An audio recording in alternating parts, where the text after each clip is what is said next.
This is the Steppin Razor, the art of war. And next Thursday, we're there with you, the program full up. Yes, we want to give thanks. We see young there beside way. And we see Neil over the other side there, not so far from me. And Shamara supposed to be somewhere about outside, maybe she downtown, I don't know. This is the Steppin Razor. This is something, say, as usual, every time we live up on a Thursday, we hear some things where we can't come back and talk about it. And then we not say it's still because we still have to go work with it. But believe you me, some things go on where I want to them things that really are going on in Jamaica. Still, you understand? I mean, after all the struggle we have got through and after all of the heroes who stand up and fight for justice. After all of that, you still have people in our educational system and try to thwart up the thing and try to curve the thing a different way by penetrating the youth them. And we know say it's more some people in the educational system, some technocrat from the Ministry of Education design certain things and put it in the school. We still don't know it's who do it. We still tell you what we are talking about, but everyone's supposed to know what we are talking about still. And for those of you who don't know, we're going to tell you. But me want to know is who design these things for the school then. Because I remember years ago, them bring out a school book for most grade 5 student or something like that, where they might show you the different indigenous religion where rise up in Jamaica. And them start to talk about Rastafari. And guess what them do now? Them put a picture with a laxman a grab a woman bag. And underneath it, Rastafari. You know them, it's like, I say, okay. The people them supposed to see this now, study about Rasta and have the image. Because a picture is worth 10,000 words. I can't tell me here. That means that, no care what you say, the picture where you have in the book represent the thought pattern of the youth long after in their mind.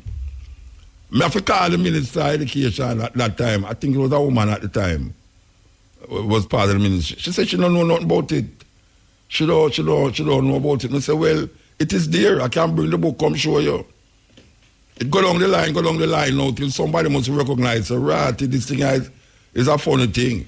Them start to say, no, why it come from out of Florida, the book. I said, but how can a book like that penetrate the Jamaican youth them? First of all, there's so much Rasta in Jamaica where I can't tell you about Rasta. We're educated enough can articulate Rastafari in a very scholarly way. Because we have all Rasta go university now, so it's not like say the whole of we are idiot. You understand? And you know go put something in our book about Rastafari, and then you go put a so-called Rasta man, a grab a woman bag. Then suppose you talk about Roman Catholicism. You don't have a man over a little picnic. You know what I mean? Suppose that it happen now. You know the Alabalu, you know so they wouldn't do it. First of all, they wouldn't even do it. If you have a school book and you have Roman Catholicism, and you start to talk about the tenets of Roman Catholicism, and then on the other page now, you have a pass now over a little boy, backwards. You know, it couldn't work. Anyway, them eventually take it out of the book still. But just the idea and the thought of somebody putting a book like that without thinking and considering the consequence of them action, it's mind-boggling. So now we come back now, years after now, and we come see something. I mean, it's unbelievable. So I don't know if you can find out is who responsible for that curriculum there. You know, I don't know if Shamara can help me out with it. You know, if we find out, we get to the top of it. Because we don't want to get to no bottom or nothing. We'll get to the top of it, we find out exactly who responsible for put something like that in the curriculum at school. And it reached to the most tapanaris, the most tapanaris school in Jamaica is Hillel. Me go up there already. Me go up there go talk to the youth them already. The most, I mean, you talk about If you go for that school, you wouldn't believe it's Jamaica there. May I tell you? When you look at the student them, you wouldn't believe it's a Jamaican school. See, because you see some people that you never know say them people live in Jamaica and them way there. But it's all the things structure now, and we are say enough is enough, Rasta. How much time we have to go really talk? How much time we have to go walk? How much time we have to go do all sorts of things for really get the fullness? So we can't keep doing the same thing. It's a joke business. Click it. Link from Knox Community College Agri Expo on the Coupler campus at Knox Community College in Manchester. We are about to join Ted Roy Garden. Who's Ted Roy Garden? No, Ted Roy Garden. All right. We are about to join Ted Roy Garden on location. Yes, sir. Yes. Yeah, man, you there? Yeah, man, you hear me? Yeah, man, I hear you. All right, Muta, when you ready? Yeah, man, we're ready, man. All right, so we're live here at the Knox Community College. And Muta, this is our final link. For those who are just arriving, it's the third staging of Knox Community College Agri Day and Expo 2018 right here at the Cobbler campus. And since we last linked, there are a number of schools here, and they have been participating in various activities: the school display, agri-technology project, solid waste recycling, public speaking, essay, poster competition. And if you can hear in the background, they are currently celebrating and receiving their awards and token. One of those schools who have dominated the competition is Beulah All-Age School. And they have an excellent display on coconut, Muta, coconut oil, and other coconut things. To tell us some more, we have the teacher from Beulah All-Age. Good afternoon and welcome to the Ears of RFM. Good afternoon and welcome. Thank you. All right, tell us about your display. You have coconut oil, coconut cake, coconut drops, coconut soap, a lot of different products. Tell us about the level of work you put in and the research to come up with these products. All right. Based on our school's location, we don't really plant a lot of things, but we have coconuts because we have this rocky soil. So, you know, when the 4-H decided that they're going to use coconuts, I decided, okay, I'm going to run with it because first we just used the coconuts in the rice and peas and the drops and the greater cake. We wanted to do something different. So we didn't come up with a lot of those products. So we went through the researches and we did our recipes and we tried our products and they worked. And so for us, we have a variety of cocktails. So when you're home from work and you want to get high, just kick back with a coconut rum punch, so you can do the mojitos and all of those lovely cocktails. We have medicinal properties as well because we have like the coconut oil with the garlic for your chest rub and stuff that all those elderly persons know and they work. So, yeah, and we have done a lot of work. So we are here as winners. Yay!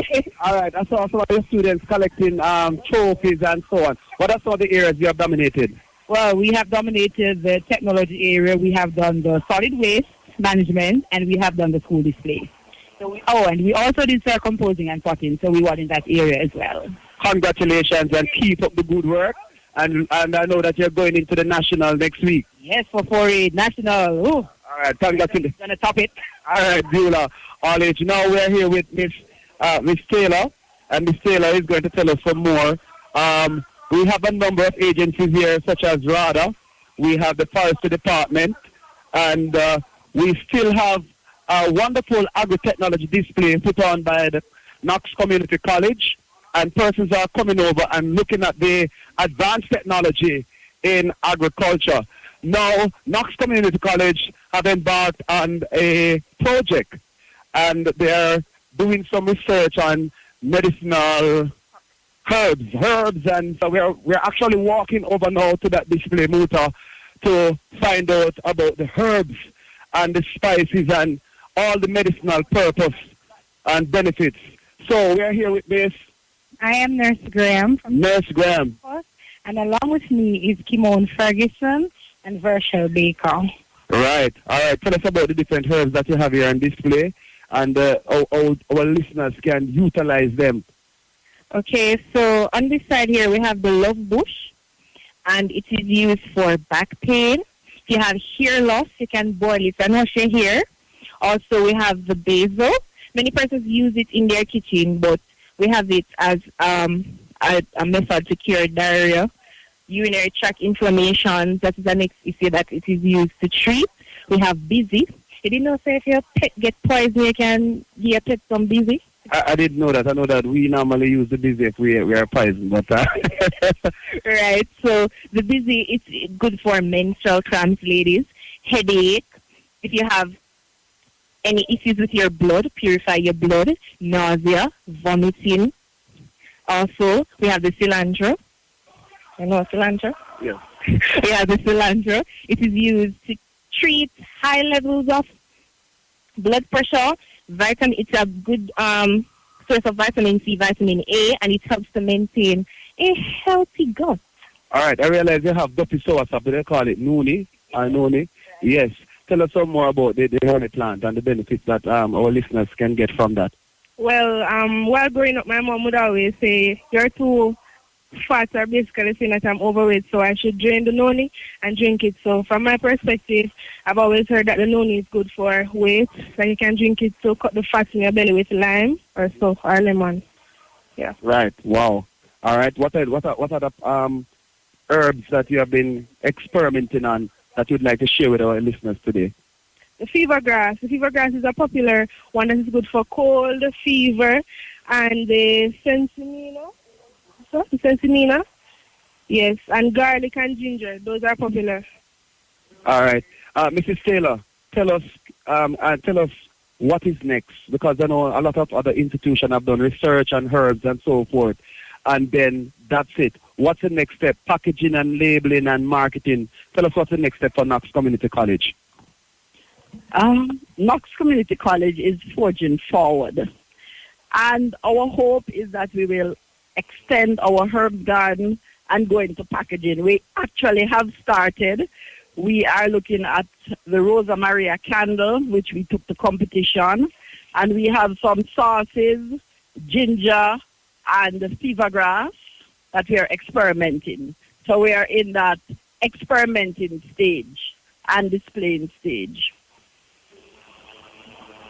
All right, and of course, finally, I want you to talk to us about your associate degree program that you have been pushing. Tell us some more about that.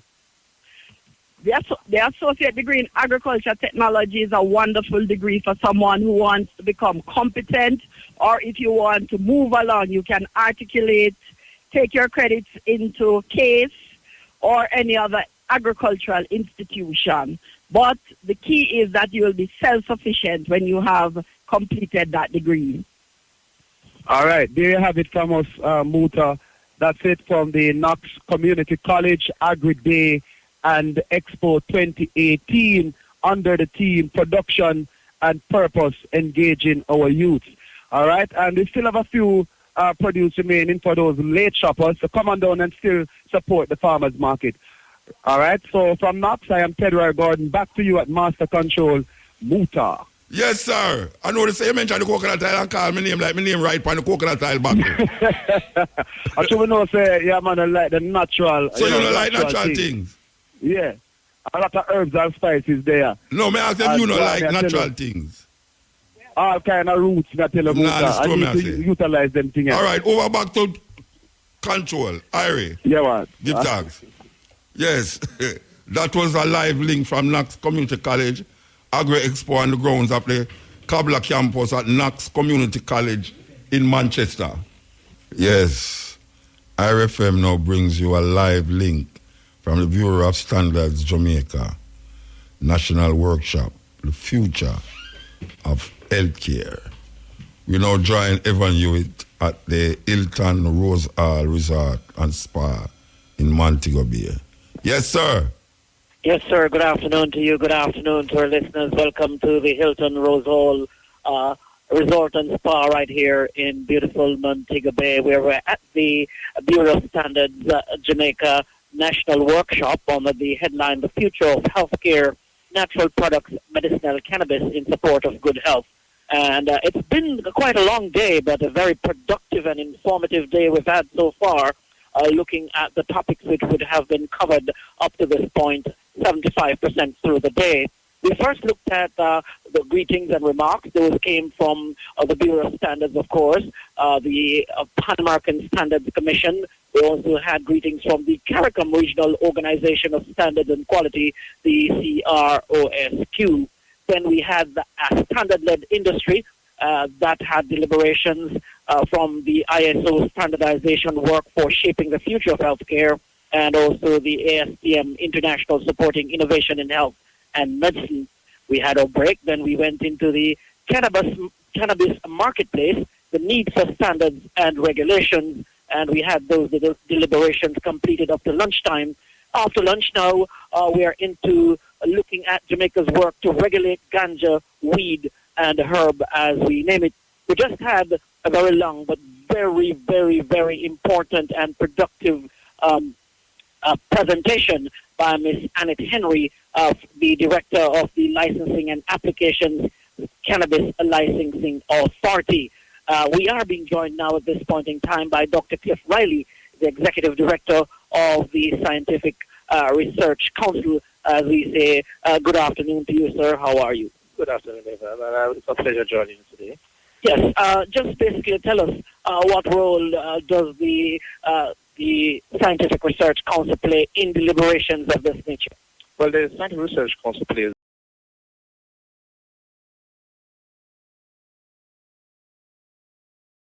a major role in terms of the advancement of the cannabis industry. Regulations amend the Food and Drug Act of the 1970s to officially recognize nutraceuticals. And nutraceuticals in its entirety will capture quite a number of the cannabis-related products which will be coming out of Jamaica. As Dr. DeLay indicated, there are 4 different categories which recognize it as nutraceuticals, foods, as well as controlled drugs for therapeutic management and just management of diseases. Where the scientific research comes in now is that there is a strong emphasis on an evidence-based industry for cannabis in Jamaica, in that we can't have an industry where persons promote products, produce products based on their experience with the product. It must be from an evidence-based process where there's some extensive rigor in how the tests are carried out, and that these tests are somewhat reproducible across countries or across different institutions. Because at the end of the day, our Scientific Research Council, our Bureau of Standards, our Ministry of Health, we have overall responsibility for safeguarding the safety and the public health of our citizens as well as our visitors. So we have to ensure that such an approach, so systemic approaches and technologies as well as modern approaches are utilized to ensure that the industry itself or the products are actually doing what the manufacturers or resellers claim that they're doing. And this is not just limited to the products manufactured in Jamaica, but also products manufactured in other countries entered overseas, because they have to be registered. One of the things in terms of registration of any cannabis-related product or any nutraceutical product is you have to prove to the Ministry of Health that it is safe and that it is stable. And that when you utilize this product, when you consume it, when you apply it to your skin or you apply it to any part of your body, it does not result in what we call deleterious effect, that's doing more harm than good. And we have to ensure that any individual who say that a product should stay safe for consumption up to 1 year is in fact so. So we have to prove that it's in fact safe. And in essence, you have to protect the public per se. We have to protect the public. Now, this workshop brings together a reference body of like minds throughout the Americas and the Caribbean. 34 countries here, 80 delegates or more. How ready would you say Jamaica is to have a standardized scheme in place for medicinal use of cannabis? Well, the reality of the situation, Evan, is that Jamaica is one of the most advanced countries in terms of the suite of participants in this particular meeting today. And we're leading the race in terms of the entire Caribbean, and we're championing the cause to see what are some of the hiccups that we can address. But at the same time, we have to rely on others who have experiences. There are some countries from South America who have more experience in the cannabis industry than we may do in Jamaica, or they may be exposed to it, as a number of the representatives here not only live throughout the Caribbean or Latin America, but they live in our countries and play major roles in their regulatory frameworks. As it relates to Jamaica, we are still learning. We have we were pretty much put on a very, very steep slope. We had to learn quickly. We had to respond and adjust quickly. And I think, in all honesty, we are doing pretty well, and a number of countries can follow in terms of how we have been leading the industry, or we've been putting necessary steps in place with the regulatory framework somewhat guiding the entire operations of the industry. And the standards-related component is absolutely critical, because for any market, local and international, reproducibility and consistency in quality is important. And at the same time, we have to set it globally as to what we will accept. Is it you think that we're moving too slow in the licensing process? We have had, 432 license applications received. And when you look at it, we've granted 23 and issued 11. Is it because of the meticulous due diligence process that we've had to go through why it has been so slow?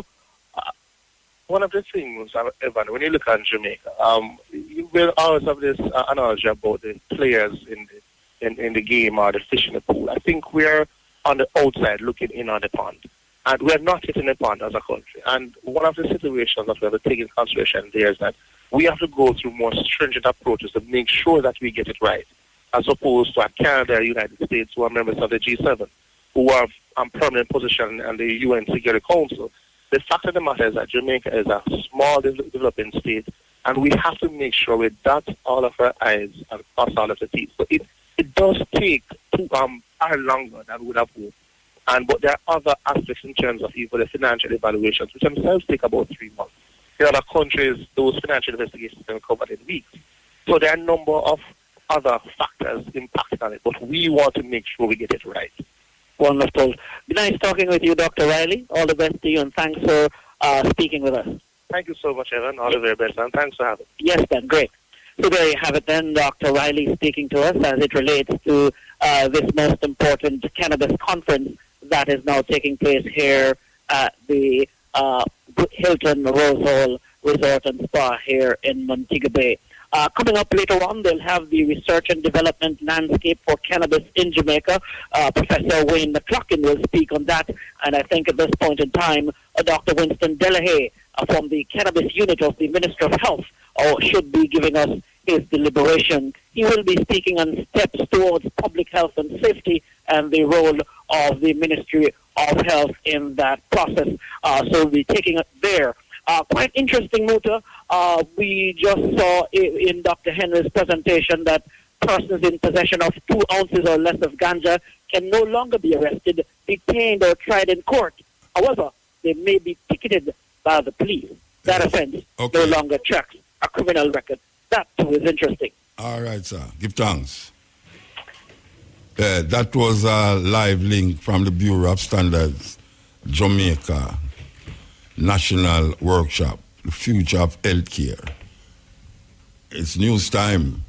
Good afternoon. I am Patrice Walters with the local and international headlines. Minister of Transport and Mining Robert Montague has invited the opposition People's National Party to discuss the United States sanctions on operations of UC Rusal Windalco in Jamaica. In his letter, Montague indicated that he would be seeking a united approach to the issue with the opposition as the government moves proactively to safeguard the welfare of the approximately 1,200 workers at Windalco and their dependents. The minister says the ministry has conducted a series of consultations with UC Rusal, the Attorney General, the Ministry of Foreign Affairs and Foreign Trade, U.S. Embassy, and the Ministry of Labor and Social Security. Workers or their representatives will also be consulted. 2 St. Catherine men who were held on a ganja farm with more than 200 pounds of ganja pleaded guilty in the St. Catherine Parish Court yesterday. Charged with cultivating ganja, dealing in ganja, and possession of ganja are Craig Austin and Telmore Dixon of Riversdale District. On April 4, police went to the farm when ganja weighing 207 pounds was discovered. Both men were held, and following investigations, they were charged with breaches of the Dangerous Drugs Act. In news overseas, Miguel Diaz-Canel has been sworn in as Cuba's new president, replacing Raul Castro, who took over from his ailing brother Fidel in 2006. It is the first time since the revolution in 1959 that a Castro is not at the helm of the government. Mr. Diaz-Canel has been serving as vice president for the past 5 years. Even though he was born after the revolution, he is a staunch ally of Raul Castro and is not expected to make any radical changes. During his inaugural address, he said there is drive for the restoration of capitalism. Finally, temperatures have soared to over 29 degrees Celsius in parts of London, making it the warmest April day for nearly 70 years. The unusually warm weather across the UK is the result of low pressure over the Atlantic and high pressure over Western Europe, drawing in warm air. Today's high point of 29.1 degrees Celsius was recorded at St. James Park in central London during the afternoon, making it the hottest UK day in April since 1949. The average maximum temperature for the UK in April is 11.9 degrees. Were the local and international headlines. Major news is next at 5:45. Is the Steppin Razor. You know, so we didn't really want. We didn't play this tune here, but all right. Make go to this. Go back to this tune here. We are standing by for our interview, so make go back to the tune here. Standing by for Professor Dana Hope, Professor of Culture, Gender and Social at Society Institute of Caribbean Studies at the Reggae Studies Unit, Faculty of Humanities and Education, University of the West Indies. You know, there is a new thing that is going to happen, if it don't start happening, that the Dancehall Archive. And who better to talk about this Dancehall Archive than my namesake? I don't know. I still have to go figure it out. Dana Hope. Good afternoon. Hi, Muta, my cousin, brother. I don't know. We are related because we have the same surname, but we don't have to tell everybody that. Give up to your listeners. How you doing? I mean, look like you too, you see. I mean, look like you too, you know, even though... Yes, you know, so we need to... But we can't let the listeners know what we do. But we have to figure that out. Because a long time now, we're trying to figure it out now, but we are related. That may I say. We are family. That's a fact. That's a fact. Yes. All right, look here. The Dancehall Archive, how long ago this has been in your mind, or whosoever mind it was in? Because the first I hear about it.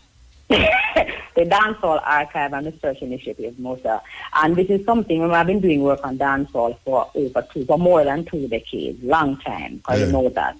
And as a part of the work I've been doing, I have been looking at how we have been sort of solidifying and kind of putting in place some central hub where we can do specific things with dancehall. So it has been in my mind for some time, and now I have given birth to it, along, of course, with a team of people who have been working with me and who are a part of the DHA team. So there's a physical place that this is going to be housed now?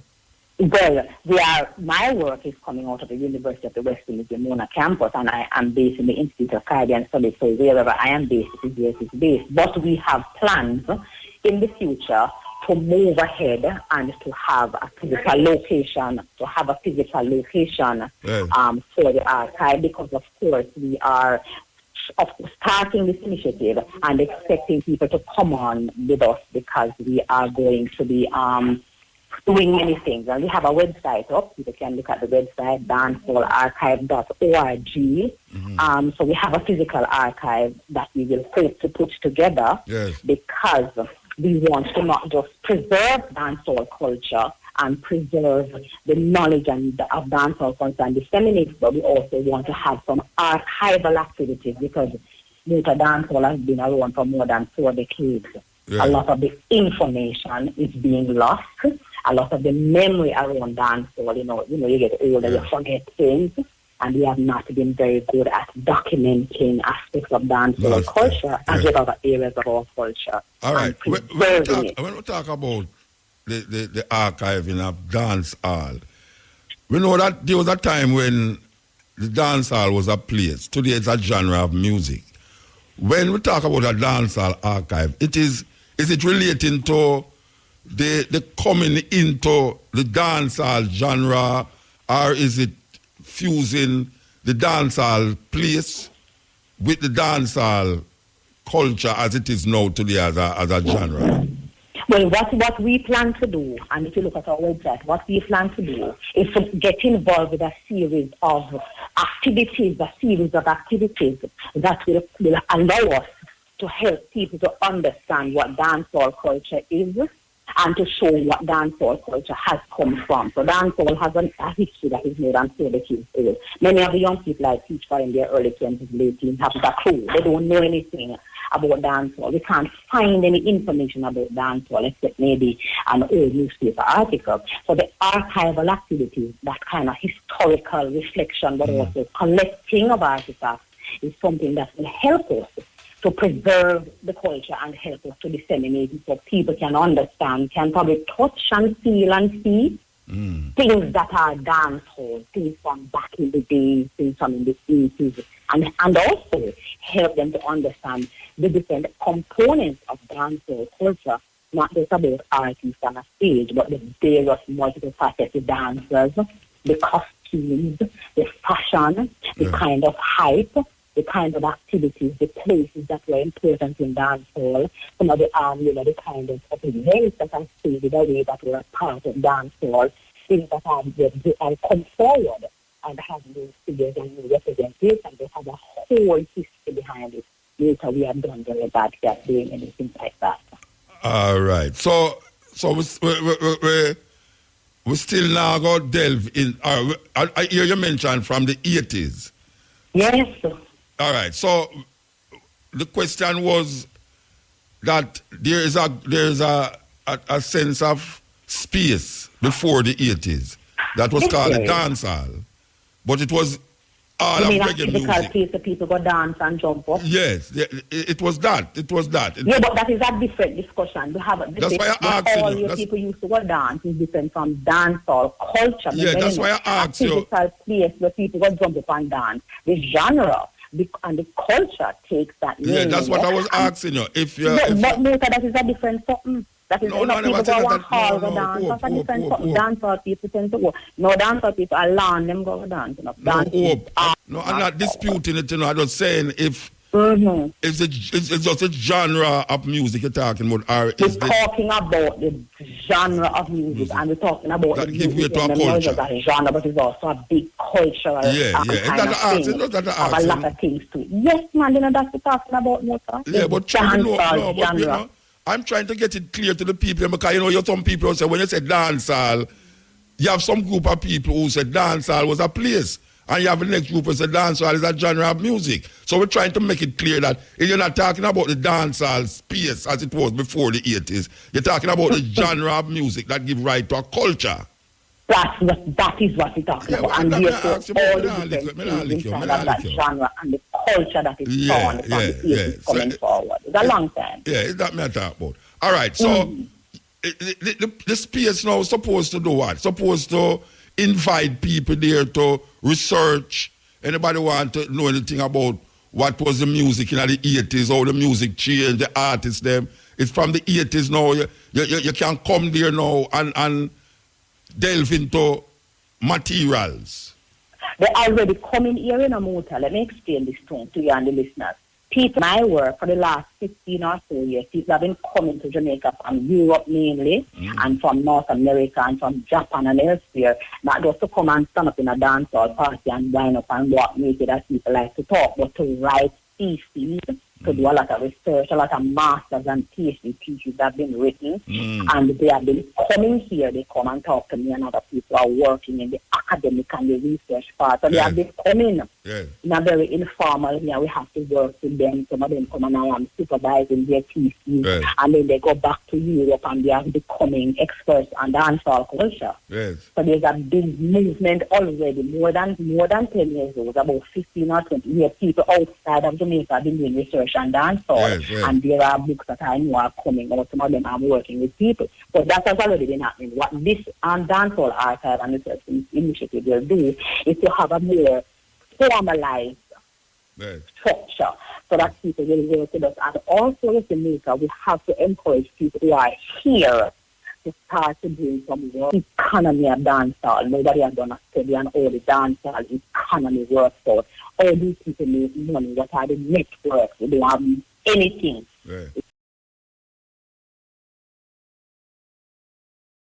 We have to encourage research and scholarship about the different things. We need some books on some of the theories and dancehall. We need more research that people can draw from, and then people come here to study. We have access to that as well. We have to encourage the research and the scholarship. The Dancehall Archive and Research Initiative plans to do a lot of these things as well. Well, I just hope that you find a physical place quick, that you can have it as a place and advertise it rather than people just coming up to the university, but you just have a place where you can employ people to be like, oversee what is taking place, like a library in itself, Yes, and you see, Mota, the philosophy, if you build it, they will come. Be the change in we have to begin somewhere. And so we are partnering and collaborating with others. We already have the Jamaican Music Museum, Herbie Miller, of course, under the Institute of Jamaica, and others have been, have come on board. We are going to be partnering, but we will have to find a physical home where we can have proper activities going on, and where we can actually locate material, but also where we can actually say, give people an opportunity to connect with us and to arrange and organize some of the activities that we are planning. But we have plans to do a range of things. And the team that we have someone who is located in Berlin, in Germany, Dr. Patrick Kelber. We have somebody in Venezuela. We have people who have connections to Canada. And we have someone in Barbados. So we are building out the team in a real sense so that it's not just a Jamaican team. And there's a lot of young people, and the oldest person on the team. Yeah. Well, so we have young people working with us, because this is something for the youth and for the next generation to understand about culture and to own it. It is Jamaican, it has value, and we want to remind people of the value, recognize it, of course, from leadership in the team. We have to do that with it, Definitely. Yes. So the launching is tomorrow evening at the University of the West Indies. It's at 6:45 in the Neville Hall, Leicester Theatre. Quite a lot of excitement. Calling the original dancehall team will be there. All the expression call of dance expressions will be there. Junior Heavy Fraser, artist, manager, promoter, one of the primary to be involved with King. It will be there, seeing the big stage dancehall stage show. We have General B from the Monster Shack who will also be performing, and we have a range of activities that will be around that, and we invite people to join with us and to look on our Instagram page, Dancehall Archive. We have a Facebook page that can go and see, and keep in touch with us as we move forward, and of course come and see and collaborate with us. What time tomorrow you say? What time? 6:45 p.m. 6:45. N1. Yes. We start at 6:40. We'll be there. We plan to go on until about after 8. Okay. So people should come and share with us. We have activities, and of course they can sign up with us. They can go online, sign up with us on our website, go to our Instagram page, be a part of the activity, because people are in their 60s, people in their 50s, people in their 40s. They were young people in dancehall in the early days, and the memories of their youth, having fun with their youth, we want to preserve some of those memories. So we have a project coming up for dancehall narratives. We're going to do some oral narratives and help to revise and preserve some of those memories. What happened? How did it happen? What were we doing when it happened in dancehall culture? Okay, Dana. Give thanks. And it's going to work, because we know it must work, because it's something we don't want to wipe out of the history and people speculate. And since it is happening now, it is best to write about it now and archive it now. Exactly. Give thanks, man. Give thanks. Give thanks, and thank you for having me, and all the best. Respect to you and your listeners. Yeah, man, Irie. That was Professor Dana Hope, Professor of Culture, Gender, Society at Institute of Caribbean Studies at the Reggae Studies Unit Faculty of Humanitarian Education, University of the West Indies, Mona campus. Yes, Dancehall Archive. Very important, because we know, boy, I tell you, I go foreign and see some things where I say, they come them things in Jamaica. And it have to do with our culture. So, archives of this nature is very significant and important in really following the design, the pattern, and the history of this genre of music. Give thanks. Yes, this is the Steppin Razor. All right, so we're going to talk about something here, and very important, very, very important. I don't know how much of people know who are listening to me, but there was a law named the Dread Act in Dominica. The Dread Act. The Prime Minister, the name Patrick John from the Labour Party. And this Dread Act declare that if the police see a man who have locks on the road, him can shoot him and don't get charged for it, no matter what. Just the visibility of a man with locks on the road, the police could have shoot him and get away with it. It's called the Dread Act. Now that is the discrimination and the evil that Rasta got through over the years. Not only in Jamaica, because we know about Carroll Garden and other things. Not just Carroll Garden usher some serious things against Rasta, because they must give, during that Carroll Garden, they must give away £1, 1 shilling, for those of you who know £1, 1 shilling, for the capture of Rasta. That's why I hold it for Rasta now. In one of them days, even if you have beard on your face, them call you Rasta and you're liable to get cut off. Your ear gonna get cut off, beaten, tie up with rope and tie on back a lorry and a drive you go down a Barnett Street. It's a weird thing because me remember me and my brethren them, the first cruelty and brutality me ever meet with soldier and police is as a youth when we pick some mango up a camp. For those of you who know Duppy Gate, we pick some mango up a camp and the Jeep pass and see him say, boy, I want to up there. Come down. And if you know up a camp that Duppy Gate way down at the bottom of Diner Road so, and we up at the top near the missile. And the man them put me and my brethren in front of the Jeep. And we have to run in front of the Jeep, go down a Duppy Gate. If you don't call that torture what it is, because all you have to think upon is your heel back. And if the wheel are going to touch your heel back, or if you're going to get bounced down, and them now ease up neither.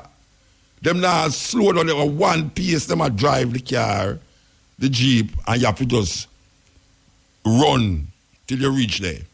Because of mango.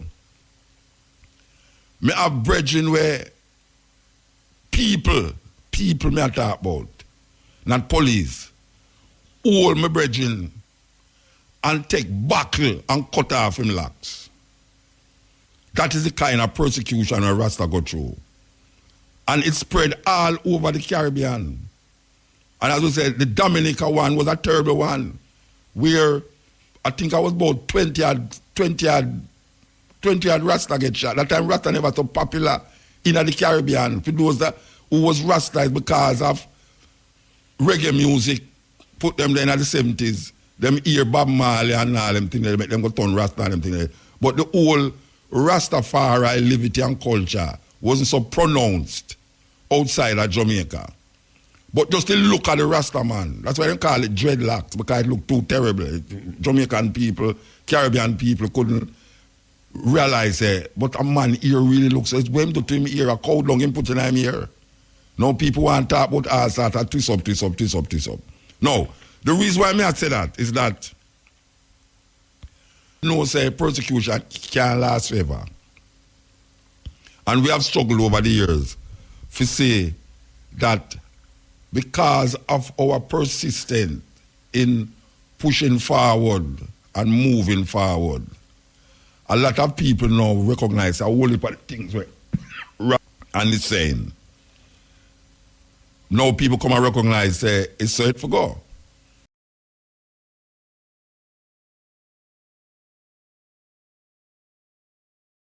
Even the idea of eating food, Rasta come with ital, people say ital. Rasta say higher, people say, where you get them?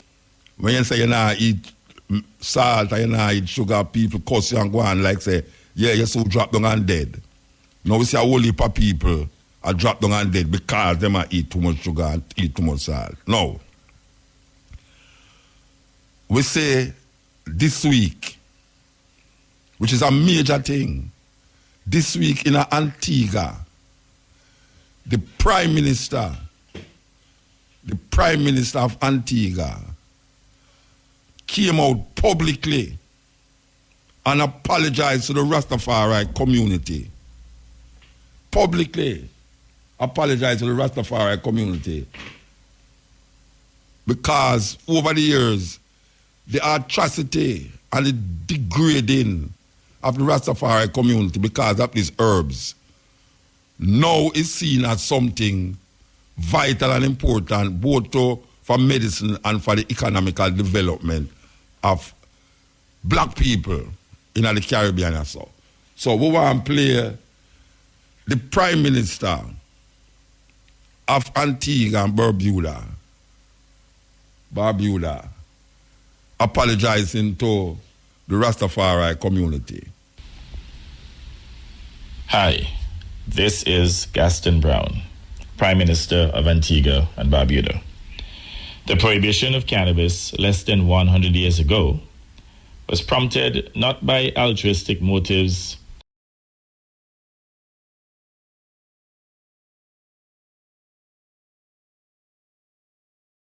or concern for the health of the global powers at that time. In the Caribbean, the Rastafari community has championed the many uses of cannabis and have asserted that the herb is utilized as a sacrament in their rituals, in their celebrations and worship. The prohibition and demonization have led to Rastafari being brutalized and castigated by police and other government authorities because of their utilization of the plant cannabis. Okay. We hear the apology. It's not all of it that. We want to find all of the clip, you know. All of the clip we want to play. Believe you me, it cut off when very important part. He was going to tell you that he was going to now declare that the Rastafari community should be partakers of the economical benefits of the so-called ganja movement now that is ushering medical marijuana and things. Him said that Rasta should be part of that benefit. And we totally agree with it, because that is one part of it that nobody usually mention. And when I talk about benefit, because now it's like you have a copyright and a man make $1 million, you're supposed to get even 0.1% of that $1 million as reparation for the atrocity that was done to you because of this substance that is now making or is going to make millions. So this is the view of the Prime Minister of Antigua, that look here. You see all of the things that happen to Rasta for ganja. You see now that they're going to make money off of ganja, Rasta should have get something out of it. Whether them plant it or not, them should have get something out of it, because them don't pay the price. Them don't pay the price already. So them supposed to reap the benefit. Them is the one who stand up and declare that this thing is not a terrible thing after all. And now the world is waking up to that. So, yes, I celebrating them in Antigua, they are celebrate like, wow. May I tell you, man, no celebration. Who wouldn't celebrate? You know, it is a big thing. It's a big thing because we know where we go through. I say time and time again, I 3 times I go to jail for ganja, I not smoke ganja. So you must know how the thing set. You must know how the thing set. And there was a time when, if you're a Rasta, you go to prison, them have to cut off your locks. It's a weird thing. What the hell locks have to do with you in a prison?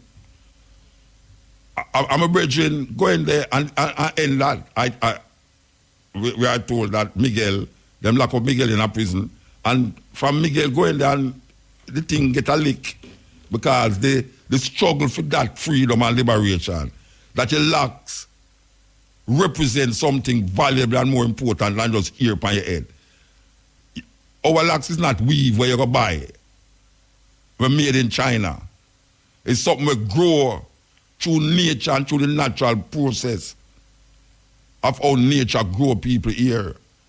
It's not something we add or subtract. People used to look at my little youth, 4-year-old. And I said, Lord, look what I do with the picnic here. You can't comb it. I make the picnic look good. I said, but we never do nothing to the picnic here. I thought nature grow it. I only do something to fuel the picnic here by a comb it. For make and train it how it for grow. But I train my hair how for grow. And nowadays, I see some youth I run up and down the place now. And I train them locks. Like I say, them locks one guy and a Montego Bay and them there Kingston. We got through a whole heap of things just for locks. I go to Nassau and the police come raid the brethren them and me involved in the raid to 13 of them lock up in our cell. 13 of them lock up in our cell.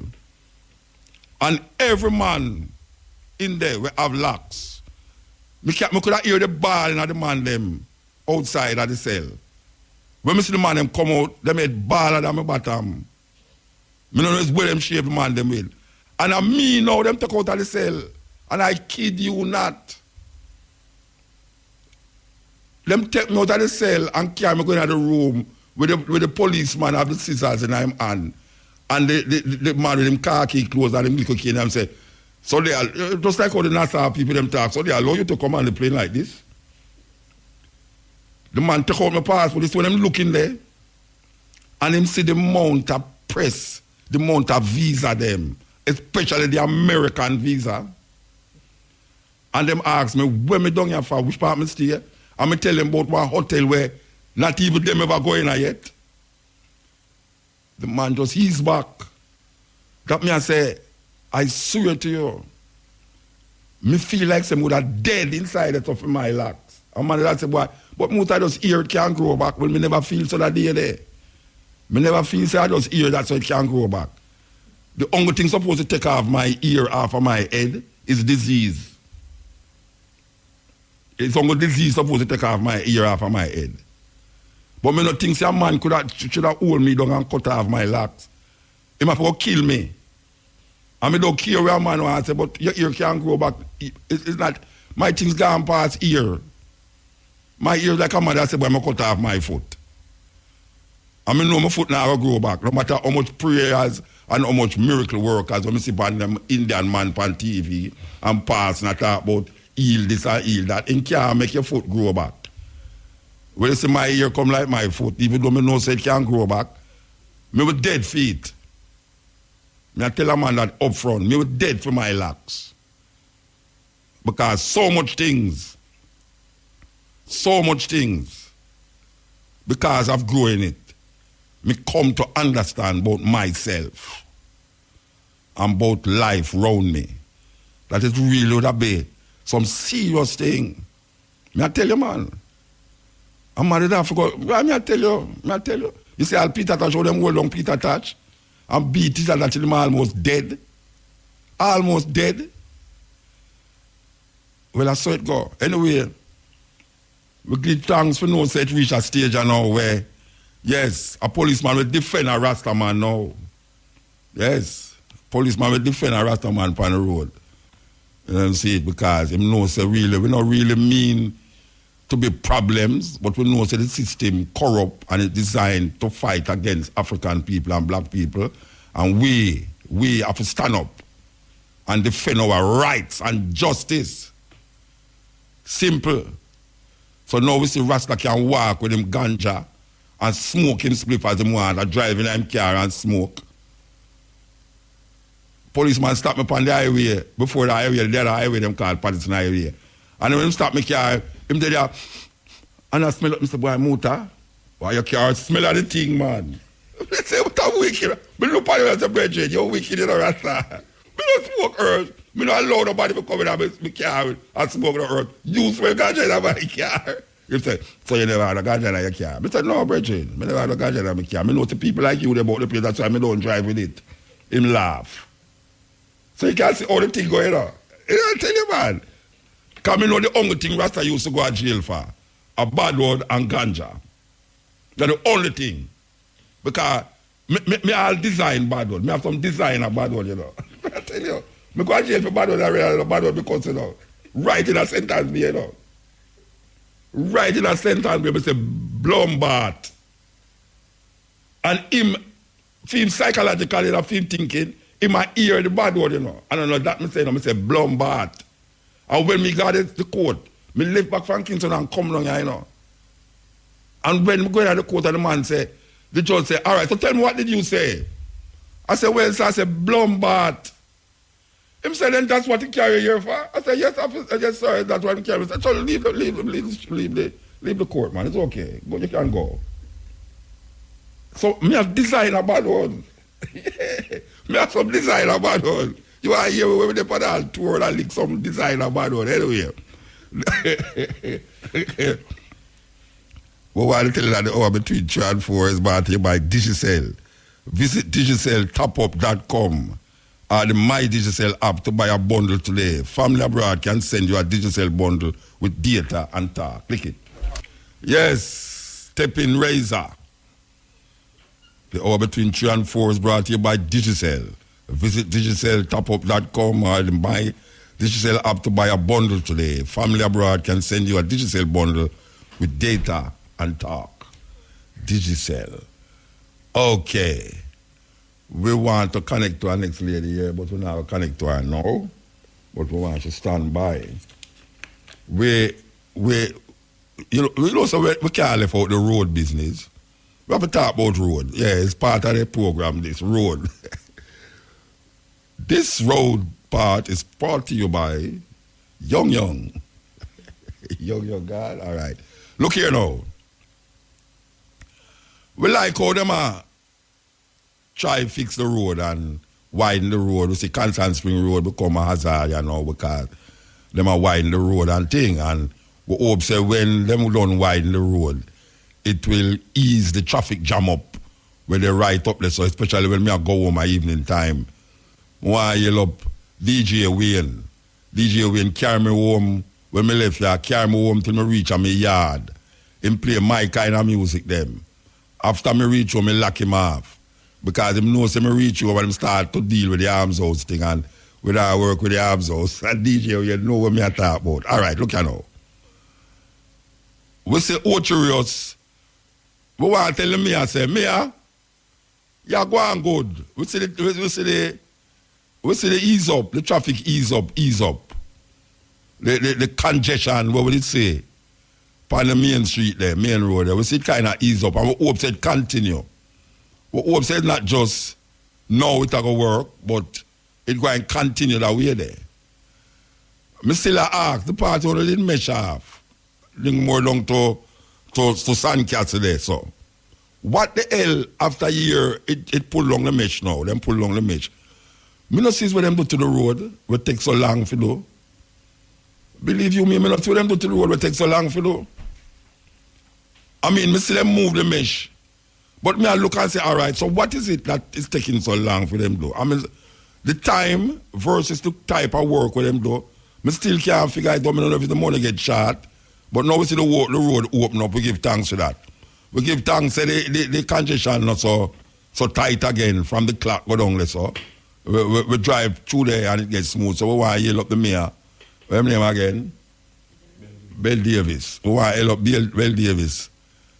Look like him really try a thing and try a work. I hope sentence stay the same because I tell you, in that town there, I tell you, it congestion is like, it just stop. It just stop, man. Believe you me, sentence be here. Now, talk about a place where them more near to Barbican. Barbican, me like where them a do. It'll take long for do. But me I try to figure out something about is who I make the road there. For those of you who know Barbican set up here so now. You know, them have your way when them have fix one part, they make you drive on the other part, and then when them done the part, they make you drive back on the part there.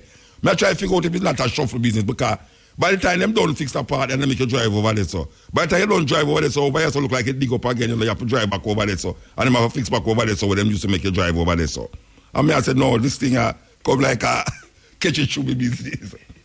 Yeah, because the other day, them have we a drive, them have 2 lane a car a drive from Shields from Sheila and Shields there. Them have a lane a car drive on one side. And the car them will go east, west, and drive on the other side. The other day when we come up Low Suits and let's know, we see all the car them a drive over one side and over the side and dig up. When we look on the road over the side where them just fixing it, dig up again. I don't know if what make the thing a dig up, but here we know. Here me know this now. I really, me don't know, Shamara can find somebody in the day here to tell me exactly if it's me not have no sense. I may not understand what them I do, but me really don't like understand what them I do. You see the manual them, the round thing where them put in the hole, it's supposed to higher than the road. It's not supposed to be the same level as the road. That's when a car drive on it. You don't feel it. No. I know what people are listening to me in a Barbican. People at Cherry Garden and Graham Heights and all them people, and people who go at Jacks Hill. I cannot understand why is it that the manhole cover them is above the surface of the road. Can you imagine you ride on a bike and I come through this? So? No, serious. Because somebody had do something wrong because the road asphalt over now, you know, smooth like, I not tell you smooth like again. Right? The road smooth, you know. But you say every spot where you say, where them lay the pipe and they put a manhole, the cover of the manhole higher than the road. And then them have, you know, like where them have on a highway where them have this concrete center part with separate who are going left, who are going right, north, go north. See? Them have a separate. How the hell them put that in a road where it's not like a north-south highway? It's a normal road. It's not a highway them are making, you know. They must have widen the road and make more lane there. But them have, I wonder if them are going to move it. That's why I want to find out if them are going to move it. Because all the people them are going to cross the road, go over to Isla. When you're over that side of the road, or you're going to go over to Isla. Because you know, you're supposed to plant. You're supposed to have a little island that's so flat with all planting. The aesthetics. I don't know if them people have no aesthetics. No, I make something like that, you know. I make a little dirt area with concrete still around it, but flat. Where people can, if you're across, you can stand up there so and wait for the next yard, you can't go over there so. Because I don't know how the people them are going to cross the road. Because you go cross the road now and stand up on the edge and then you have to look and jump over.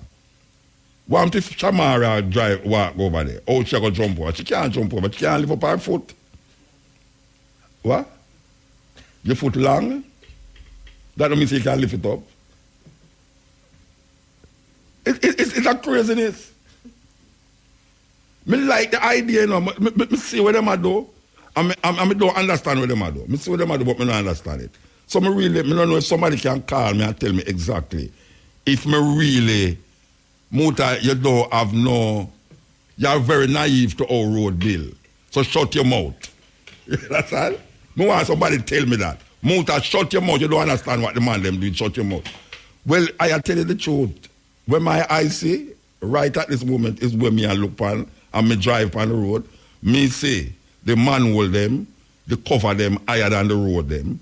Me see them put a big concrete space between where we call now Shield and Shield, go right up to near the gas station, near to the turn where you have to turn and go down back a King's House there, so.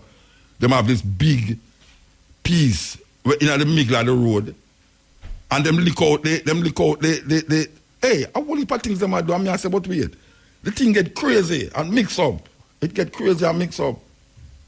Some would have really like if somebody could have called me and tell me, say, Muta, let me explain something to you. And a poetry I read, you know. This a road fixing. Leave road fixing to road fixer side of the road. I'll cross over the other side of the road. Are they going to move that barrier in the middle, where divide the lane them, which is concrete, you know, some big concrete, you know, the slab them, where them just put them, fit them there. Are they going to move them when the road finish? I hope so. Because it don't make no sense, those concrete slab in the center of the road where it's not a highway.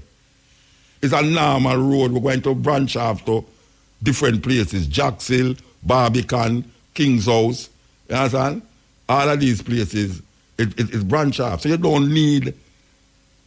The man them can plant some nice plant at the middle of the road with tree that grow up in night from now. That's by the time the road ready. Because it look like it not ready for now. The road them make the thing. You know, so every day them dig up the road. And them dig up over here, so. And when them done dig it up, you feel say, all right, them lay the pipe them. When them done lay the pipe them smooth up the road. So they make everybody, whether you go up or down, the up and down traffic now they're on one side. And then them dig up the other side, lay a pipe road. So they make everybody, whether you go up or down, the up and down traffic now they're on one side. And then them dig up the other side, lay a pipe, and then make you drive over the other side now. It look like the other side where them put you for drive now on asphalt again. It's one of them thing there. We don't know it's one of them thing there, sir. But I could come and say that show me something wrong. Something wrong. It's like a trial and error thing I go up on the road. And I'm saying, all right, you know, we're going to put them over that side there.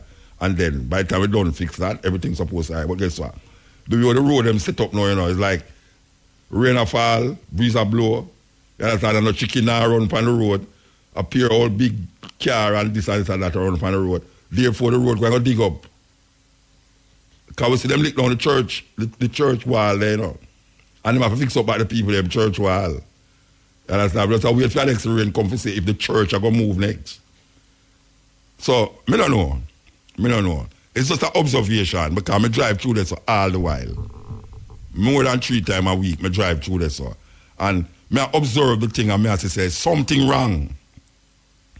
Something wrong. I understand about lane pipe and all this, but you can't tell me if it's so long, this road I make, and it can't done yet. And it's not a highway. It can't done. And you see the flaw them, but you try to figure out, say, well, maybe I don't really understand about road, you know, so maybe I no flaw. Because when me I see as flaw, maybe them see it as perfection. But me know, say, common sense I tell me, say, that a flaw. If you make a road and the road smooth, and you make pipe, and then you make manhole cover, there's no way the manhole cover is supposed to be higher than the manhole, higher than the road, unless you go put another layer, which my common sense I think now, because I want to give them the benefit of the doubt, my common sense say maybe why the manhole cover higher than the road is because they're going to put another layer a tar, asphalt on it. So me just say, all right, I'm going to put another layer. Are somebody that? Right? I know somebody that. And the road me want to talk about it. And the road me want to talk about it. Somebody call me and tell me about the road. All right, we can do this. IRFM now bring you a live link from the Bureau of Standards Jamaica National Workshop, the future of healthcare. We now join Evan Hewitt at the Hilton Razor Resort and Spa in Montego Bay. Yes, okay. Thank you very much. Good afternoon to you. Good afternoon to our listeners. Welcome back to the beautiful Hilton Rose Hall Resort and Spa right here in beautiful Montego Bay. Well, a long and productive day. It would have to be said on the part of the Bureau of Standards Jamaica, the BSJ. They hosted their national workshop here under the theme, The Future of Healthcare, Natural Products, Medicinal Cannabis in Support of Good Health. And what a day it has been for all on and sundry. Mr. James Roll, the chairman of the Standard Council, the Bureau of Standard, he joins me now. We say good evening to the gentleman. How are you, sir? Good evening. I would say from my standpoint, if I had to be wearing your hat, I would say it has been a job well done.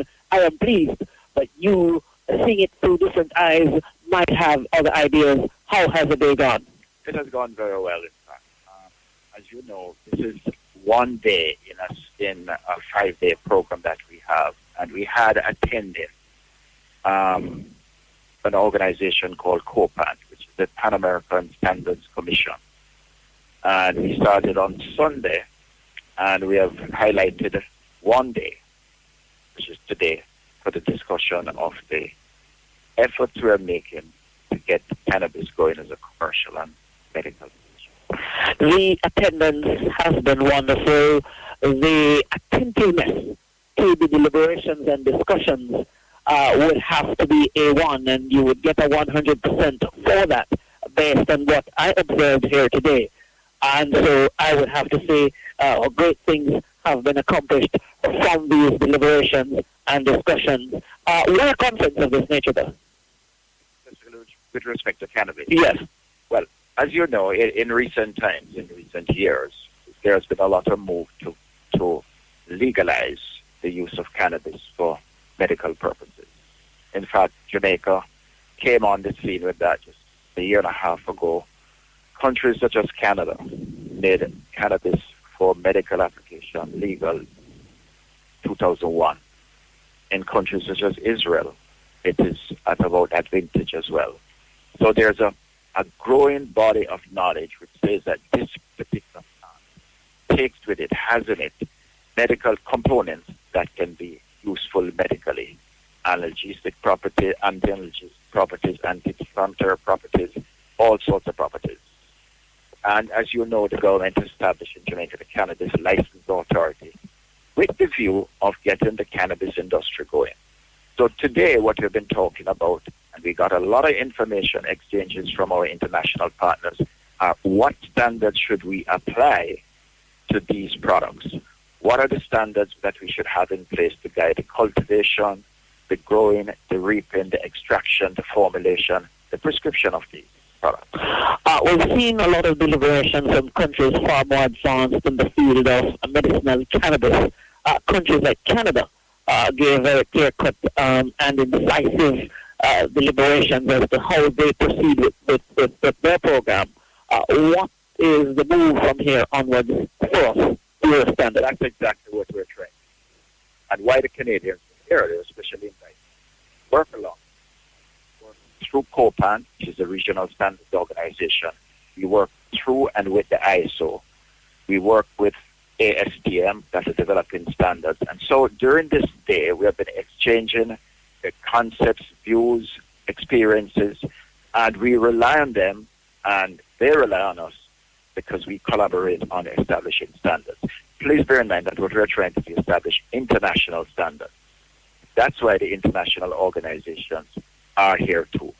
So it's not just standards for the Jamaican product, it's a standards international that will facilitate trade of cannabis-based products from Jamaica to international markets as well. What is the general message you would want to leave with Jamaicans at this point in time? Is that it's a very interesting industry. There's still a lot of work to be done. A lot of work is being done. We heard from the CLA, the Cannabis Licensing Authority. We heard from researchers at the university, and work is going at pace. And I would say in a short order, in a couple of years, we'll have a well-established cannabis industry for medical application.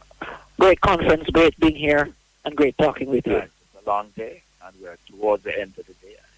It has been interesting. All the best to you, sir, and all the best to your staff as well. Thanks a lot. Okay, so there we have it then, Mr. James Rawle, Chairman of the Standard Council of the Bureau of Standards Jamaica, giving us his final thoughts on this conference here today. Well, it was an eye-opener for us here at the Hilton Rose Hall Hotel. We must say thanks to a number of persons who enabled and assisted in making her stay as wonderful as it could have been. High on the list has got to be the wonderful staff of the Bureau of Standards Jamaica, who really housed us and made us feel quite comfortable in their presence as well. Well, for the final time, Evan Hewitt from the Hilton Rose Hall Resort and Spa in Montego Bay, returning you to Master Controls. Yes. Give thanks, Evan.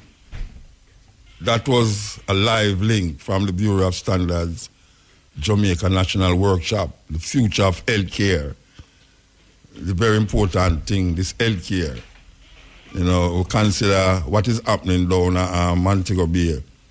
Meanwhile, them a look for the gunman who a kill people. Them a kill people in the hospital. What a judgment. Eh? From them put the social thing, you know, me did say. You remember when me that talk and me I say, meanwhile, them a watch over CLM. Them have a next, in a same CLM, you know. In a CMCLM, the people them a get poison in the hospital. You remember what they say that? Now, them lessen the gun business in a CLM and them turn around now and a poison people in the hospital. What a calamity and a paradox. What a precce. My mother would have said, what a precce. I tell you. Contradictions in contradictions, ironies in ironies. Remember the asbestos where they at school, I think I sent use, and long after the people them will grow big, them started dead from cancer and realize it's the asbestos. Asbestos is one serious thing, you know. If you have a house and you search the wall and them things and you say asbestos, you better take all out that quick and come out of it, you know. And they have something near mold. Will damp up place where have whole heap of mold, you know. And then you find out that you can't breathe good and you have to check all them things, you know. Believe you me, man. So, save the people them one way and poison them the next way. A sound stay. Rome wasn't built in a day. The hour between 4 and 5 is brought to you by Guinness, made of more. That's Guinness, made of more. As we say, this is the Steppin Razor. We want the people them to know that there is a gathering at a compound Saturday. And there's also a gathering tomorrow night. The launch, one you love Earl China Smith. One you love Earl Jamnesia will host at the launch, a new innovation. We're going to find something and tell you about it. But, you know, Earl China Smith responsible for bus motor. Yes, we say that without apology. We get bust by that bridging. We're still there now. Well, he's on a part now to provide us with a different kind of music. And him is the one who can provide that kind of rhythm, change over. We want to give you a little taste of how the music sound in terms of the new ideas, the new innovative ideas that China is embarking on. Africa. Yes. Magma. Okay, we're standing by again. I tell you, we'll leave a stand by today. So, meanwhile, I stand by. Brand new tune. Yes, between 4 and 5 is brought to you by Guinness, made of more. That's Guinness. I have a cut in for a tune, I believe you me.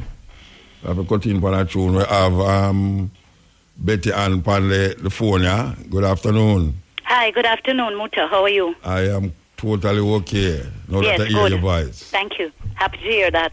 Yes. Okay, so a big issue, big contention, and you want to address that. Yes. All right. Well, I want the Jamaican people to recognize how very serious what the Prime Minister did when he abroad, and he's still abroad. He went, as we all know, to the Commonwealth heads of government meeting in Brussels, and how serious it was for him to have spoken the way he did. Now, one of the things I take great exception to... No, remind the people of what him say. Well, let me just tell you, one of the things he said about the LGBT, the homosexuality, is that Jamaican people are evolving. Yes. We are evolving, he says. Yes. And one of the things I want to ask the Prime Minister is, how are we evolving? How many of us are evolving? And what does that evolution? In other words, I am really, really upset that he could leave here and go abroad and speak on behalf of the people of Jamaica to say that we are evolving in terms of this homosexual issue. Wrong word. Yeah, but what does that mean? Because me no evolve, Muta. It means that you have moved from a lower state to a higher state. That is what it really means. Yes, so I would have liked to know exactly what he means. And I would have expected, you see, Muta, that he would have thought about what he was going to say before him leave here. And I imagine that he must have done that. So he would have chosen his words very carefully. Yeah. But if I were the Prime Minister of Jamaica and I go to the UK for this meeting with these Commonwealth leaders, the first did, and them asked me about homosexuality, I would have answered the same way the Kenya president answered Barack Obama. Remember what he said? He said, with all due respect, Mr. President, homosexuality is not on our agenda. Yes. Our agenda is to deal with poverty. Yes. Now, if he had said that, nobody could have blamed him, right? Yes, The other thing he could have said was, listen, Jamaica is a democratic society, and the will of the people prevails. I can't speak. I have to listen to the will of the people and speak on behalf of the people. So I want to know what he mean when he said the Jamaican people evolve. Because the last Bill Johnson poll, which was taken not too long ago, said that 91% of Jamaicans do not want the buggery law to be removed. Yeah. So who is he speaking about, really? Who evolved? Which Jamaicans have evolved? That I'm trying to find And out because he has opened the door, which is what he did. They now come in and say they're going to offer something. Yeah, the British Prime Minister jump on it and say she's prepared to help us to institute same-sex marriage in Jamaica. Yeah, to evolve. They're going to help us to evolve. Yeah, man. So before them say, them are going to pay we back for reparations, which is what he should have gone to talk about. That's what he should have talked about. Yes. How them must pay we back for slavery and colonialism. Yes. Instead of talking about that, he was quick to say he has no problem with homosexuals in his cabinet, and the Jamaican people are evolving. Yes. And that soon, I imagine, we will begin to change. Yes. Really? That is, How we going to speak for we over there after we never said that? Who is evolving? All right, you see the argument, you see where the Kenyan Prime Minister said, we just quote a while ago. Yeah.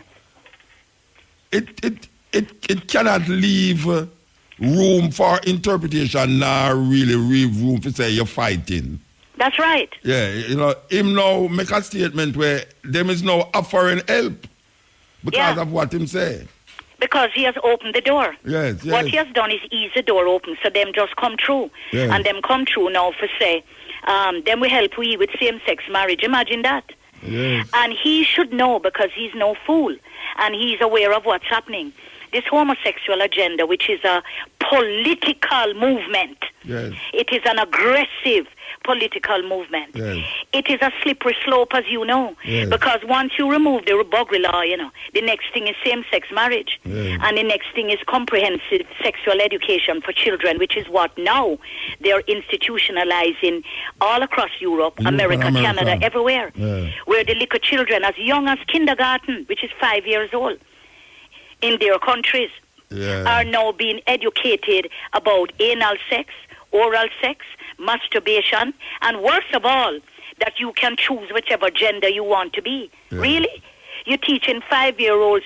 Somebody sent me a video this morning of a classroom in Canada where they're talking to the kids about choosing what gender they would like to be. Yes, yes. So when you born and the doctor or the nurse say it's a boy. Yeah. By the way, you know, the Canadians are now saying they want to eliminate male and female as words.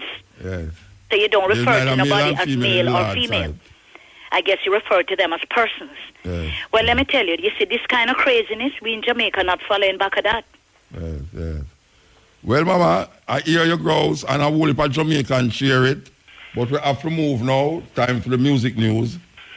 So we give thanks for your call. All right. Thank you, Muta. Them can't, them never hear you. All right. Thank you, sir. Yes. Thank you very much. All right. Okay. Thanks. Yeah, that was Betty and talking about this argument where the Prime Minister sit down on the wall and him sit down on the wall now. The British again come in again, just like how the other day them did a promise with build prison. No, because of what him say, not specifically saying what him supposed to say or what the people them would have him to say. And I agree with that about the evolving, where people say we are evolving. It sounds like, say, no, we was at a lower level And we've gone to a higher level now by accepting same-sex marriage. The Jamaican people not going to accept that.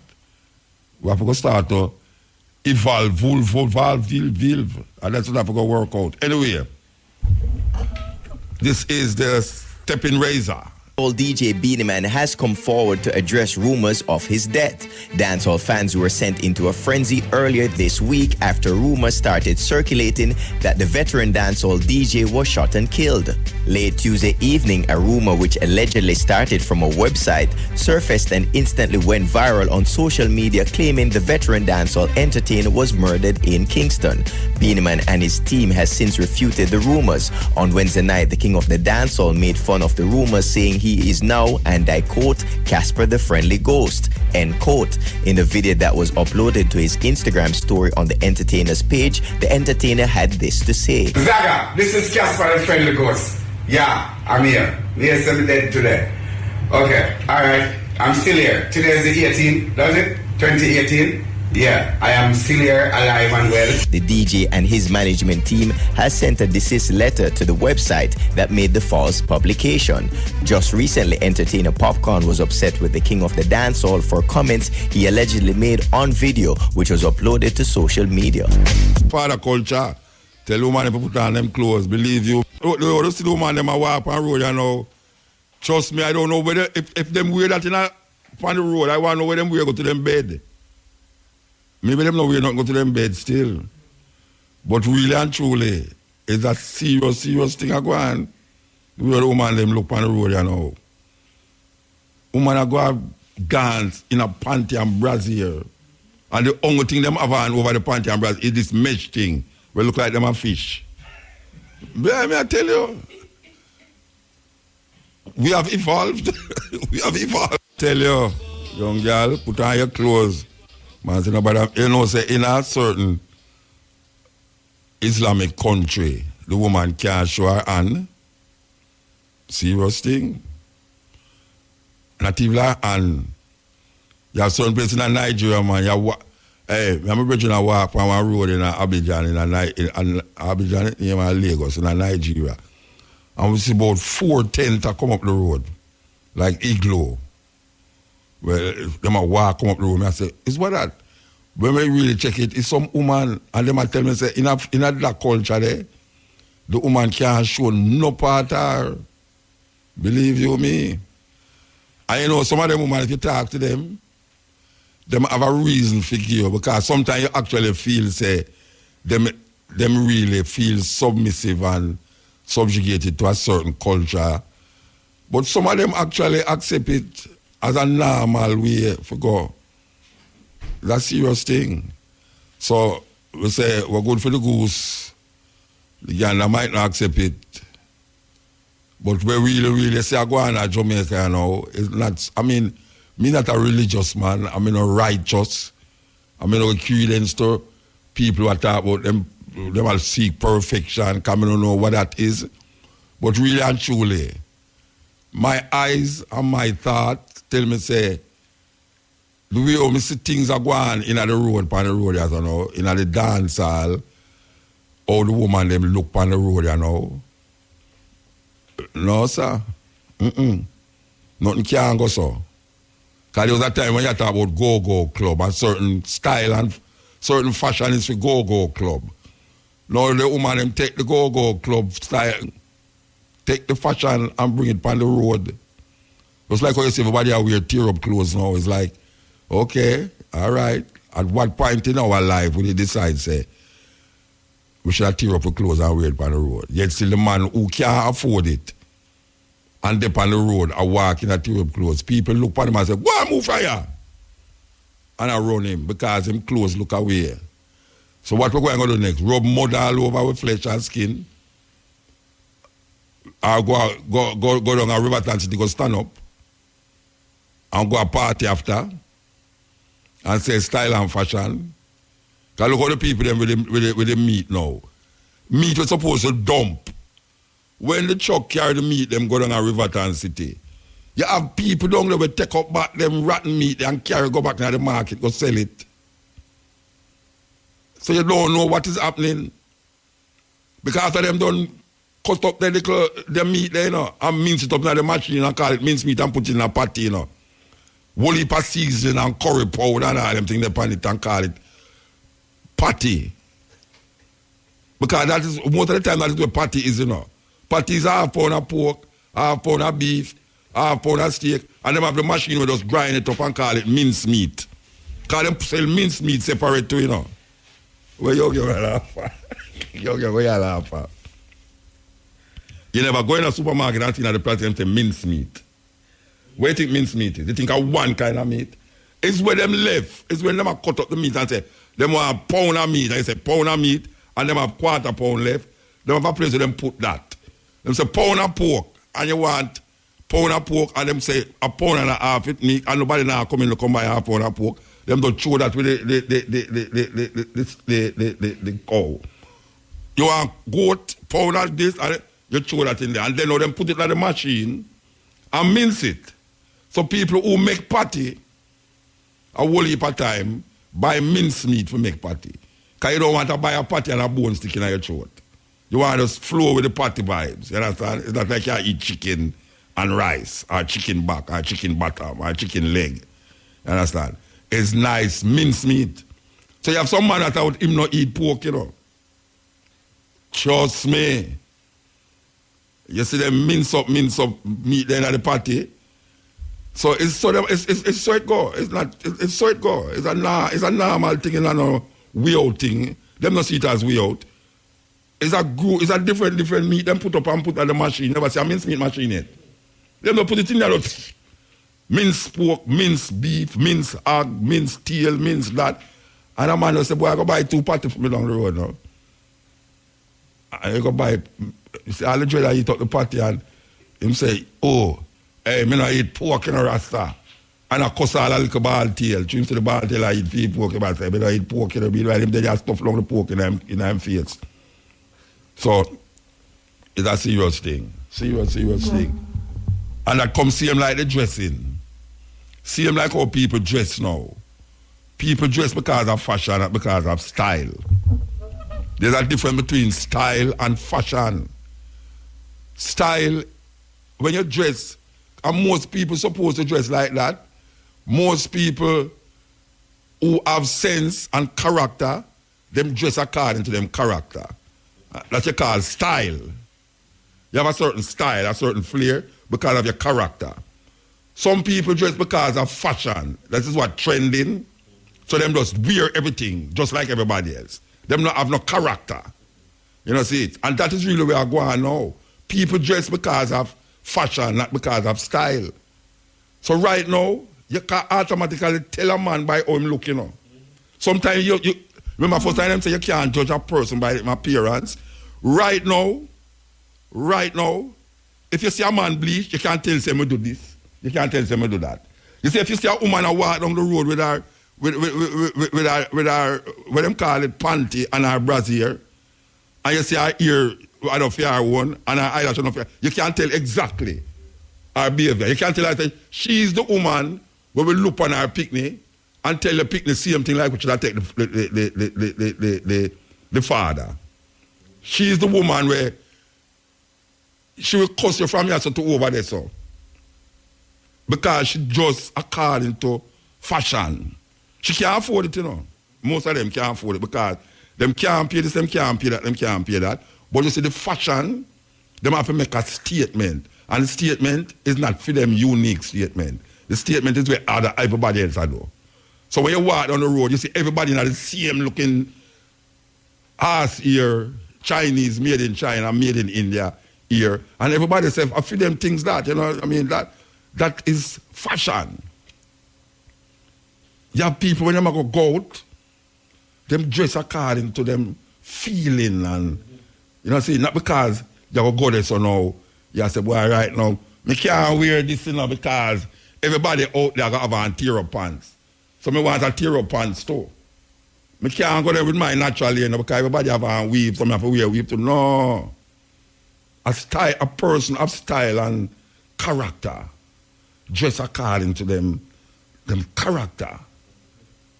So it have a certain flair and it have a certain design. That's why you have people who commission dressmakers and designers to make clothes for them personally. Because them I say, all right, now, look for me. And you know, just move with me every day. And make the clothes according to where you know me is. That's why many people can't get away with certain things, you know. Because him or she can make a designer make clothes for them personally. And them no want you make the design for that, and when you go there to somebody else tonight. Because when the clothes tell who them is. It's not like first time when you tell a man, say, why, you can't judge a man by his appearance, you know. Right now, you can't judge somebody by their appearance. The way the woman them are dressed now, and the man them are dressed, you can't judge them by their appearance. Especially in what we call the ghetto areas of Jamaica, you can judge people by their appearance. Most time. Not all the time, most time. Because some people escape that net. Them escape the net because really and truly now, you didn't have a certain thinking and a certain mentality before you find yourself in a situation. So that situation don't leave you. You see, you continue with that situation. Certain circumstances make you look certain way, but it don't mean say you is that way. Circumstances. But most of the time, when you say woman dress now, it's where everything, everybody visit them unique. You're not unique. If everybody in a tear pants, you're not unique. If everybody in a Chinese shirt and a made in Taiwan pants and a slippers that drop on him foot, most of the time, he want to look like all Vibes Cartel. Vibes Cartel set the trend, and him follow the trend. But him feel him unique, him not unique. When a man a bleach out him skin, so no, him not have nothing. Him, all right, look at some woman, him follow the trend. But him feel him unique, him not unique. When a man a bleach out him skin, so no, him not have nothing. All right, look at some woman with dress. And the woman them on the TV, them a follow, you know. Them woman, they are millionaire, you know. Them woman, they can't do it without wear clothes. You understand? One, Kim Kardashian go to France and then TV for millions of dollars worth of jewelry from her. You have Jamaican people sit down and look on that and try a Kim Kardashian look, you know. And them a try at this and look and that. They look and them watch most this on the YouTube and this and that. And them a try that, I don't know, say, but that's not me. Me. And me have to work with what me have, and how me stay, and how me behave. That is my character. That's that endurance. Yes. Because, me I tell you, know, a man who bleach, he may do certain things where you know say it not going to work out. You know see? Because the man who bleach, look on the man who bleach. He want to have a whole heap of tattoo all over his body. It's not him, you know. Yeah, it's a zombie thing. It's a zombie thing at work. Vibes Cartel look on the brother there in a Lil Wayne. And Lil Wayne a general and cook and this and that. Him go to prison every minute. But he make the biggest hit song them in England, America. You know see? And him have a certain image. And then a guy just come and just look on him. And just try to copy that image. And then now, we don't have to know when I look on Vibes Cartel. And I use the Vibes Cartel and Vibes Cartel make some big hit song. And you want to look like Vibes Cartel. Vibes Cartel have millions of dollars, you know. And then we go cake soap, both. And then just make everybody just start what? Buy cake soap. And when they go boom, Clarks. Everybody want Clarks. And him not make Clarks. Clarks are white people own it. But he make Clarks sell. And you two can't afford Clarks. It's like iPhone. It's like an iPhone, Rasta. A man have an iPhone. And the phone is a work for him all right. And a guy just come and say, iPhone 10, iPhone 8, iPhone 7, iPhone 6. Meanwhile, you're quite comfortable with your iPhone 6. A guy just come tomorrow and say iPhone 8. Everybody line up and want to buy iPhone 8. They wanted the iPhone 6. It did that to the same thing. It don't have nothing to do with your character. It have something to do with how them set up the system. It's a Roman Empire we live in now. And some of it escape, right? But most of it just stuck in it. And we need to understand that. I want I want the people them to listen to this. Believe you me, it's one of the funniest things you will ever hear and anywhere. This is a celebrity during the time when them did not bury Winnie. Them asked this big celebrity at this function about Nelson Mandela. So I want you to listen to where the answer him give. I want you to the sister who sent me this clip here and listen to this answer where him give about the question of Nelson Mandela. Just wanted to ask you, I mean, obviously Nelson Mandela, one of the most significant historical figures of the 20th century. What knowledge or awareness did you have of him growing up, or when did you learn of him? Well, obviously growing up, he's one of the most known athletes in the world, and a lot of impact in any kind of sport that he did, and that even playing hockey, everyone knows him, right? REFM, thought-provoking, always smoking, lyrics like a bazooka. You are listening to Muta Baruka. No, believe you me. No. No, we are joke. No. This is a celebrity. I mean, you know, so me ask that with the man name, Rasta. This is a celebrity in a function, red carpet function, and the man stop him and ask him about Nelson Mandela. This is the man answer for Nelson Mandela. What a judgment. Just wanted to ask you, I mean, obviously Nelson Mandela, one of the most significant historical figures of the 20th century. What knowledge or awareness did you have of him growing up, or when did you learn of him?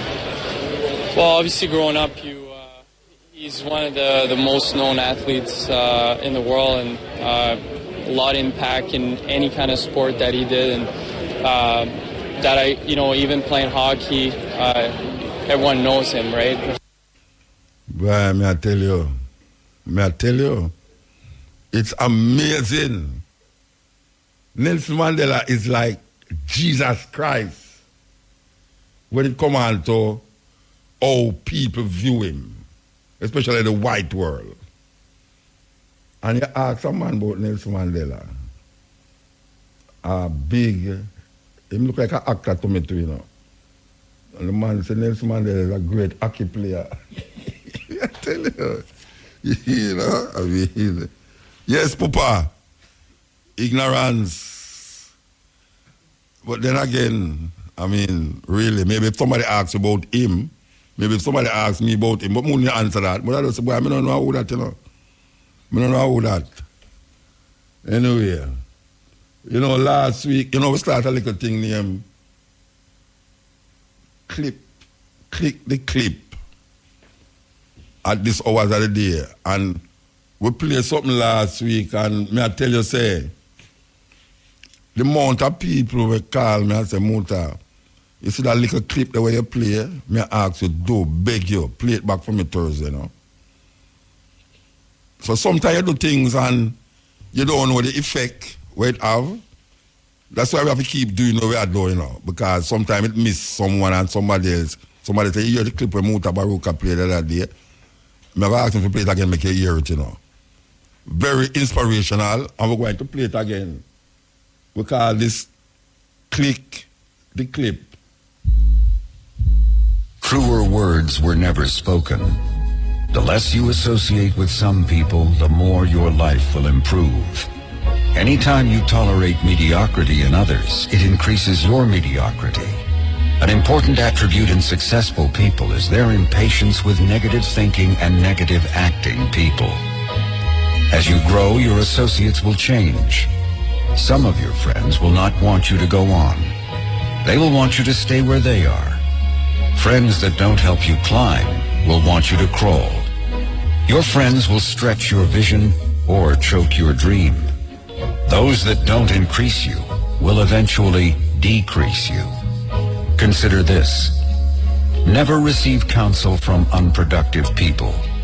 Never discuss your problems with someone incapable of contributing to the solution, because those who never succeed themselves are always first to tell you how. Not everyone has a right to speak into your life. You are certain to get the worst of the bargain when you exchange ideas with the wrong person. Don't follow anyone who's not going anywhere. With some people, you spend an evening. With others, you invest it. Be careful where you stop to inquire for directions along the road of life. Wise is the person who fortifies his life with the right friendships. If you run with wolves, you will learn how to howl. But if you associate with eagles, you will learn how to soar to great heights. A mirror reflects a man's face, but what he is really like is shown by the kind of friends he chooses. The simple but true fact of life is that you become like those with whom you closely associate, for the good and the bad. Note, be not mistaken. This is applicable to family as well as friends.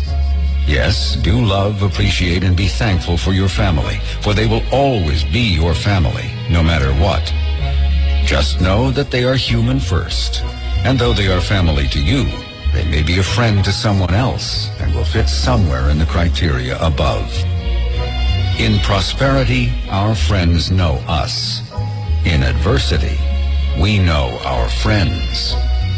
Never make someone a priority when you are only an option for them. If you are going to achieve excellence in big things, you develop the habit in little matters. Excellence is not an exception. It is a prevailing attitude. So we are stir up here now. You know, a while ago my producer had shown me a video where a policeman had drape up a man at Old Harbor. I mean, serious drape, pull all them gun upon the man to for some car. A car park, him car wrong or what? Go? Him park him car wrong and policeman drape up. And I walk with him go to the police station. The weird thing about that little video there is like, when him really reach the police station step and the man hold on now, say, boy, I don't really want to go in there. The man give the man a blouse and skirt licking him face there. Eh? And kick him, yeah. No, all them things there now, when you look at them something there, you realize that this thing, you know, it's like now him feel strong now to him, the other police do, and the other police them will come out now. So him decide, say, I'm going to thump the brother in him face. No, I don't understand that. Because you got to drape up a man and you walk with him. And you got to pull your gun. That means there's a certain fear. There's no, I don't know if him fear to the man are going to do something or the people them are going to do something. Because you can't hear in the background that the people them not agree with where the policeman and how the policeman are react and go on. You know, that is really why you find say, the animosity between the people and the police will forever linger. You understand? Because when a police hold a man, you know, everybody's supposed to turn up and just watch it and just make it go on. But if I see the crowd that follow the police and that follow the man, you know, so the people them not agree with it. Let go the boy, let go the man, this and that and that. So we don't know what's going to happen now when him going to the cell. We don't know what's going to happen when him going to the cell now. Him going to charge him for resisting arrest. Them go to say them have gun upon him and him carrying a license and him this and that, all sort of thing. But it's one of them things where we face every day in Jamaica, in this farmer slave plantation island here. So we never talk about the aliens thing because we need some information to really make what we are say legitimate. You understand? We really want to find out who is the people them. We talk about them name, responsible to set some questions like this to a group of students, no matter all them background. You know, I mean, like, really and truly, during the practice of the Atlantic slave trade, enslaved people had no rights whatsoever. Whites could do to an enslaved person whatever they wanted. There was no compassion or justice for blacks. Blacks were often punished and punished more severely. Your task, that's not like Mission Impossible. Your task is to create a model of a punishment method of your choice. Your model must be accompanied with a description. You ask the farmer, slaves, children to create a punishment that is best suitable for their farmer ancestors. That's unbelievable, man. That's unbelievable in Jamaica. The types of punishment is shackles, a shamara, circle shackle, that's what she says, shackles supposed to go on. Okay, she says she select her farmer punishment already, you know. Okay.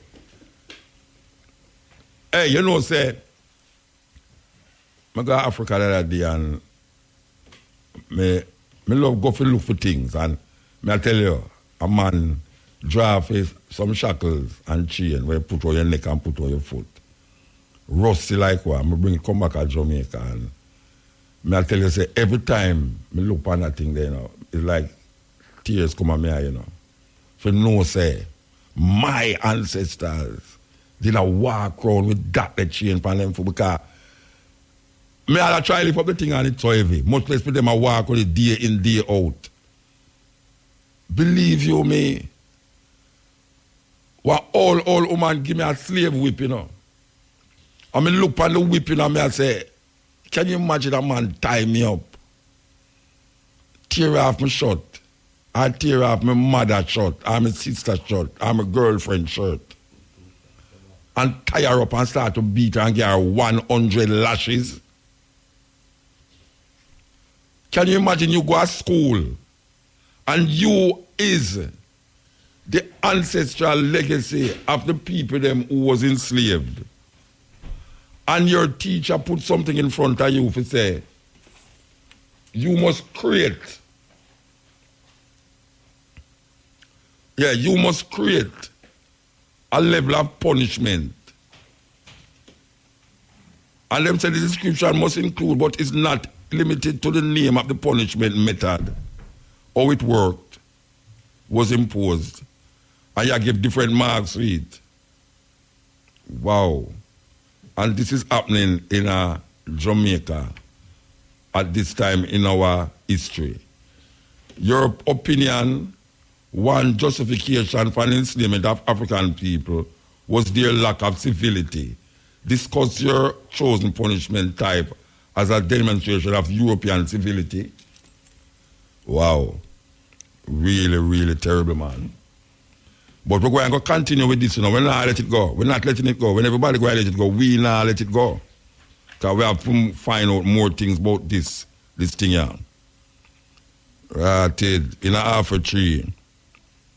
Man just pull his gun in half a tree and pull him gun away. Them shoot him at NCB Bank, near the Jamaica, near the NCB Bank. Are the people them in the bank? I in the bank and pull the gun.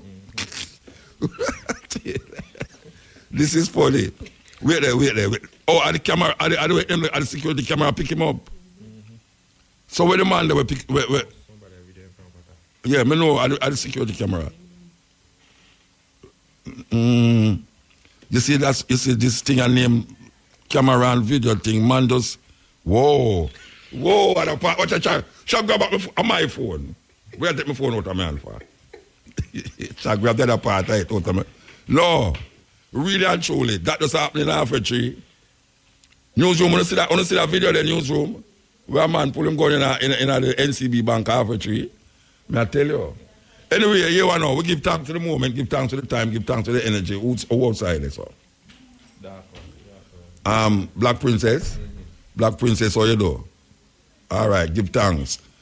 We want to heal up Shamara, Preston, Young. We want to heal up all who contribute to the program and all who sit down and listen to it.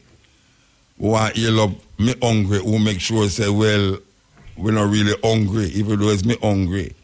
We give thanks. I know so we're there next week with this cutting edge. We're gone, you know.